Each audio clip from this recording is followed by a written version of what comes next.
Can you be truly addicted to porn? And if so, and that's someone in your life, how do you help them? Because on the one hand, it's their cross to bear, but on the other hand, we're here for each other. Mended light.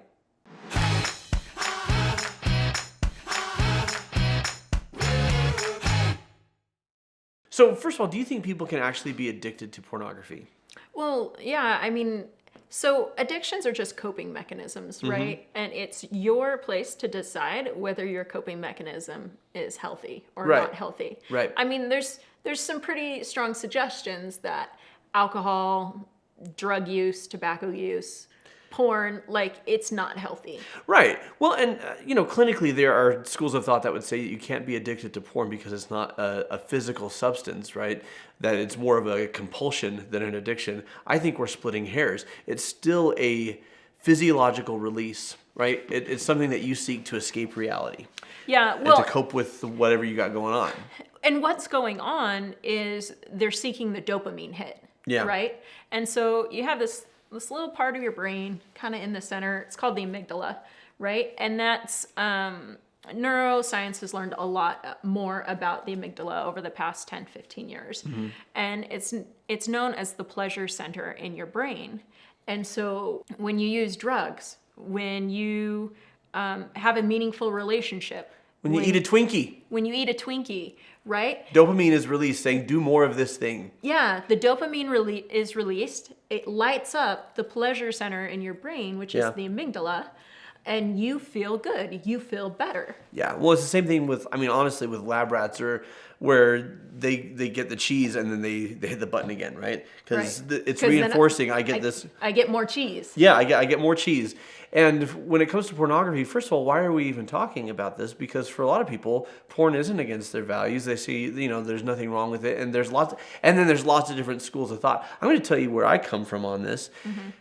I am pro-sex. I'm not an especially prude person. We were in Europe and we saw all the art and the Renaissance art, and your mom was like, "Oh, the nudity," and she was very scandalized. And I'm just like, it's a human body. It's beautiful.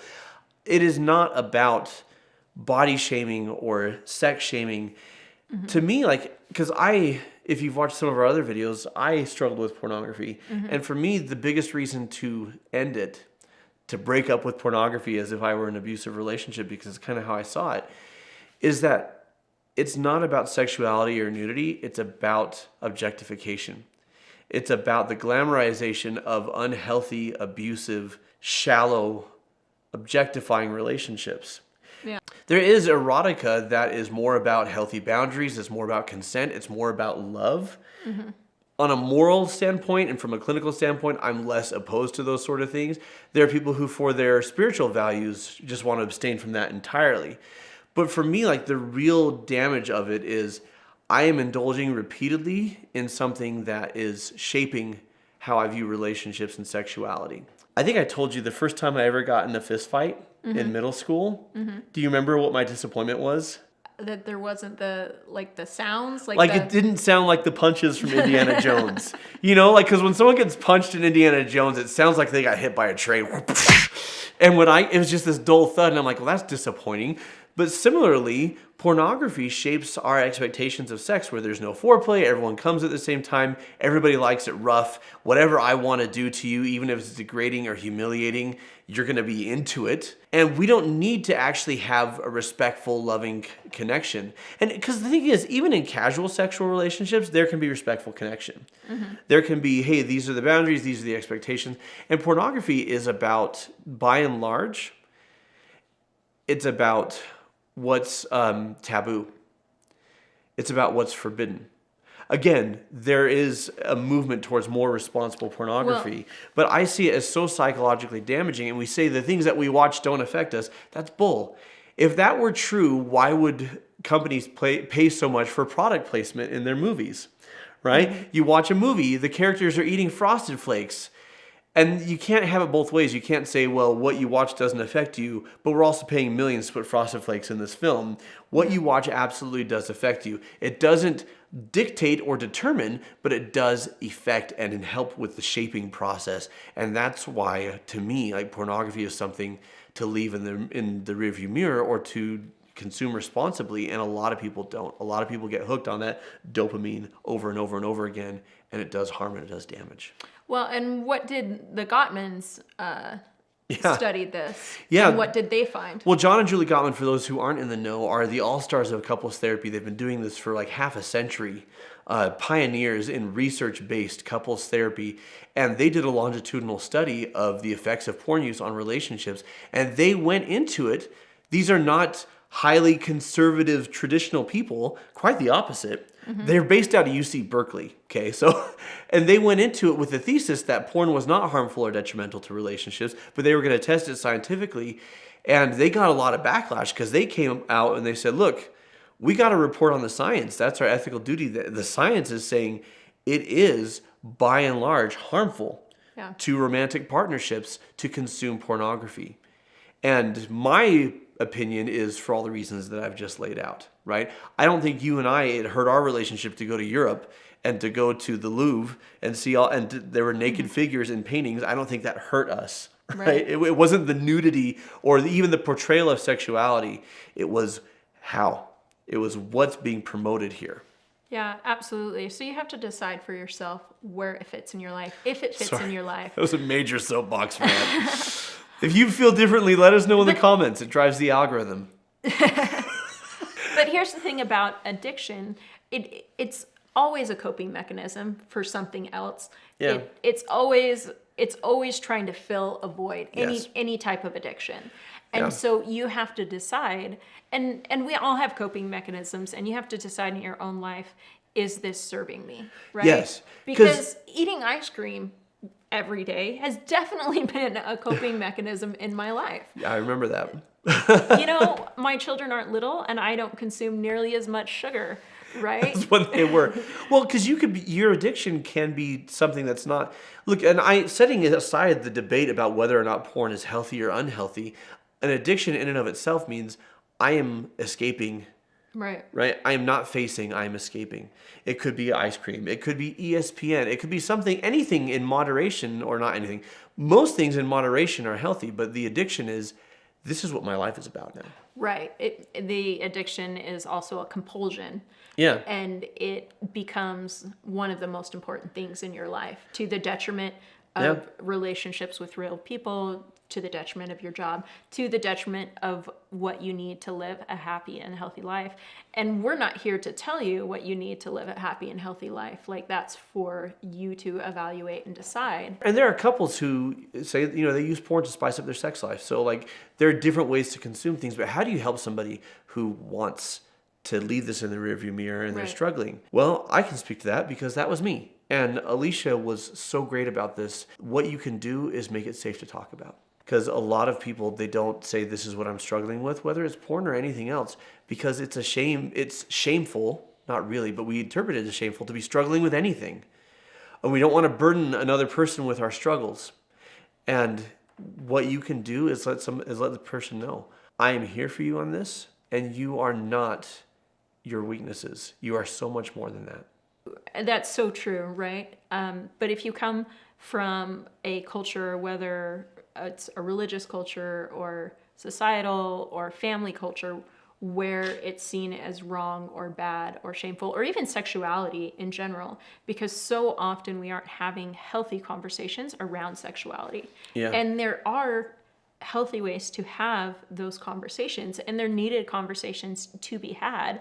But if you were raised in a culture or a part of a culture where, it's wrong, it's bad, all those things, that feeds into the power dynamic. Yeah.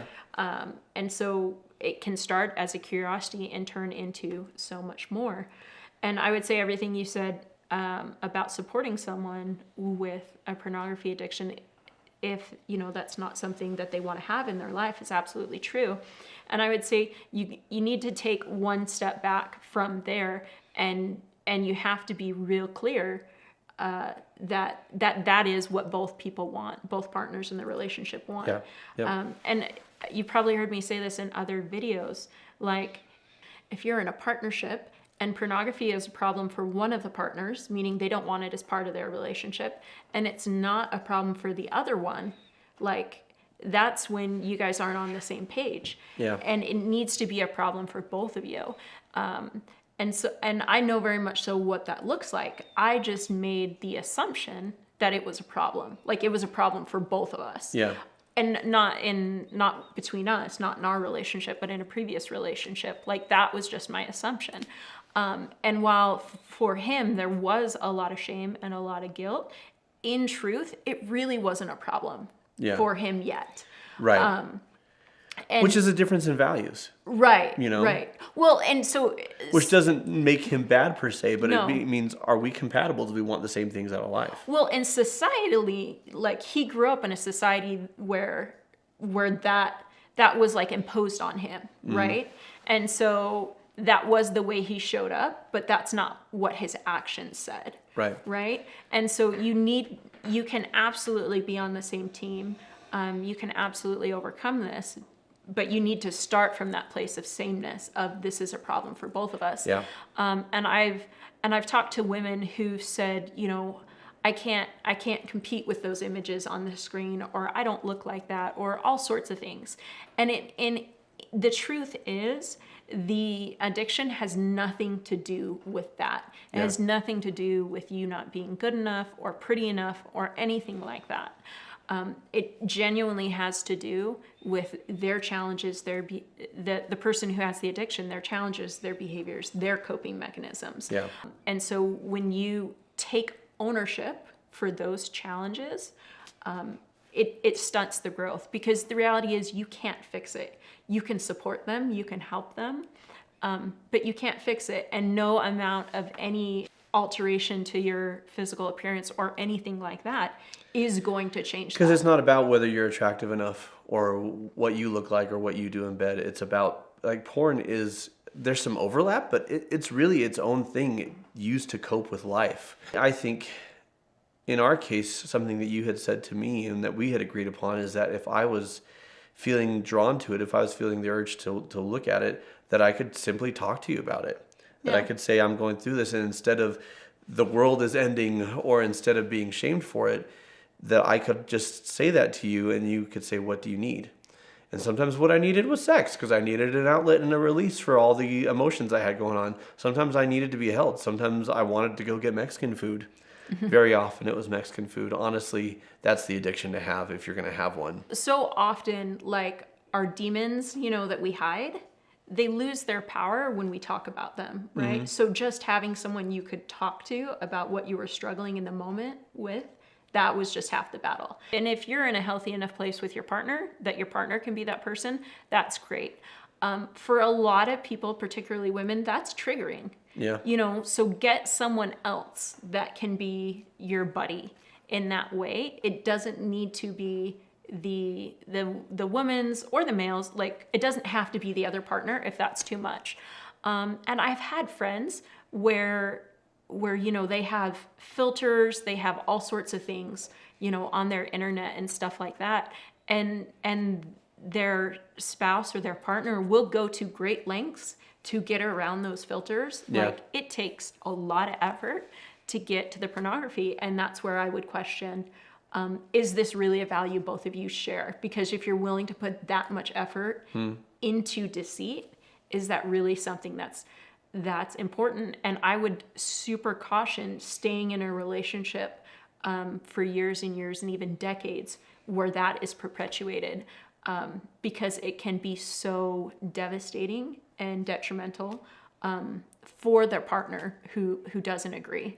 Now, I'll say this. I want to close with this. Like, if your value is to consume pornography, I just want to encourage you to consume, honestly, responsible pornography. As I was saying, there is a big push right now, I've been reading on this, to create erotica that portrays healthy relationships, that portrays healthy boundaries, that portrays respect instead of denigration or humiliation.